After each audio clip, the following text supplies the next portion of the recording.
Les chiffres significatifs. La présentation du résultat d'un calcul doit se faire en respectant le nombre de chiffres significatifs. Mais c'est quoi les chiffres significatifs?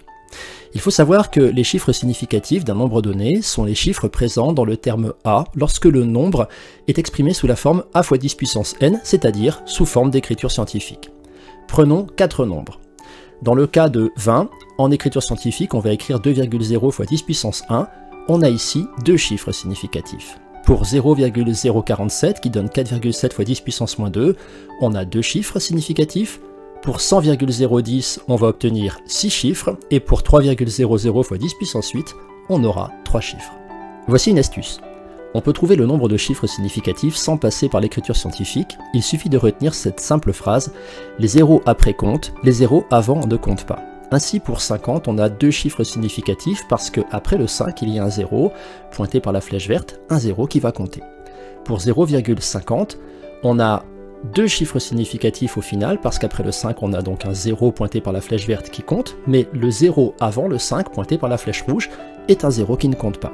Enfin, dans le cas de 0,0500, après le 5, il y a deux 0 qui comptent, avant le 5, deux 0 qui ne comptent pas, on a donc trois chiffres significatifs.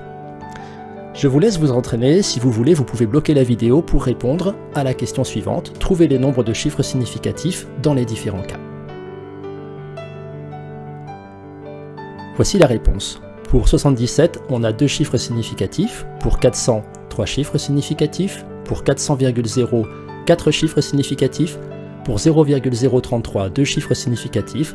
Et enfin, pour 0,03300, quatre chiffres significatifs. Respectez les chiffres significatifs dans les multiplications ou les divisions. On retiendra que, dans un premier temps, il faut repérer le nombre de chiffres significatifs pour chaque nombre utilisé dans le calcul. Par exemple, quand on fait cette opération, le premier nombre a 3 chiffres significatifs, le deuxième, 2 chiffres significatifs. Puis, on va effectuer le calcul. On va ensuite présenter le résultat en lui donnant le même nombre de chiffres significatifs que le nombre qui en comporte le moins. Dans notre calcul, on a 3 chiffres significatifs, 2 chiffres significatifs. Dans le résultat, on va barrer le 2 pour avoir à nouveau 2 chiffres significatifs, le plus petit nombre de chiffres significatifs des deux nombres utilisés. On peut éventuellement présenter le résultat sous forme d'écriture scientifique. Alors pour vous entraîner, je vous propose de bloquer la vidéo, de prendre votre calculatrice et d'effectuer les 3 opérations suivantes et d'écrire sur un papier le résultat avec le nombre correct de chiffres significatifs. Voici les différentes réponses. Dans le premier calcul, on obtient ce résultat en arrondi. En considérant les différents chiffres significatifs pour les 3 nombres, on se rend compte qu'il faut s'arrêter à 2 chiffres significatifs. Et on va donc écrire, en arrondissant correctement, 0,015. On peut l'écrire sous forme d'écriture scientifique, 1,5 fois 10 puissance moins 2. Dans le deuxième cas, on obtient ce résultat en arrondi. On fait apparaître les nombres de chiffres significatifs pour les deux nombres utilisés. Ici, on s'arrêtera à 4 chiffres. Et on présentera le résultat sous cette forme, 1,951 fois 10 puissance moins 3.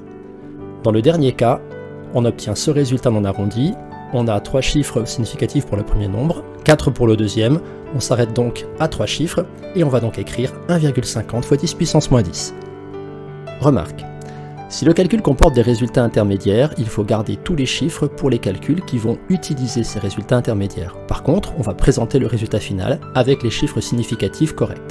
Par exemple, on veut calculer Qmax en faisant n-max fois na fois e. Dans ce calcul, na et e sont des données, mais n-max a été calculé auparavant, en faisant par exemple le calcul 4,9 sur 86,9. On trouve en bleu un résultat intermédiaire avec tous les chiffres qu'on va garder en mémoire dans la machine. On pourra éventuellement présenter sur la copie le résultat de ce premier calcul sous forme arrondie, c'est la forme orange, où là on a 2 chiffres significatifs.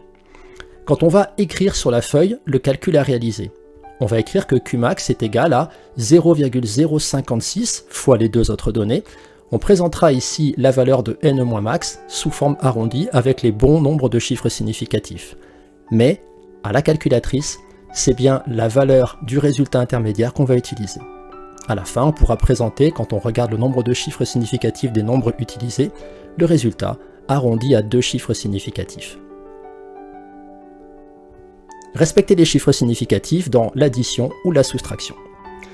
On va d'abord commencer par écrire les données dans la même unité. Si par exemple on additionne 1,01 m et 3,4 cm, on va dans un premier temps tout convertir par exemple en centimètres et on aura 101 cm plus 3,4 cm. Dans un deuxième temps, on va repérer le nombre de décimales, c'est-à-dire le nombre de chiffres après la virgule de chaque donnée. Pour la première donnée, il y a 0 décimale, aucun chiffre après la virgule. Pour la deuxième, il y a une décimale. On va ensuite effectuer le calcul, on obtient 104,4 cm, et on va ensuite écrire le résultat avec le même nombre de décimales que la donnée qui en comporte le moins. C'est-à-dire qu'ici, on va s'arrêter à 0 décimale, il n'y aura aucun chiffre après la virgule, et donc le résultat sera 104 cm. Autre exemple, quand on fait 1,012 m moins 0,47 m, on obtient ce résultat non arrondi. Quand on considère les deux nombres du calcul, on a 3 décimales pour le premier, 2 décimales pour le deuxième, on doit donc s'arrêter à 2 décimales, on écrira 0,54 m. Vous pouvez, si vous voulez, vous entraîner en bloquant à nouveau la vidéo, en prenant votre calculatrice et en réalisant les calculs, et écrivez donc les résultats ensuite sur papier en respectant bien le bon nombre de décimales. Voici la correction.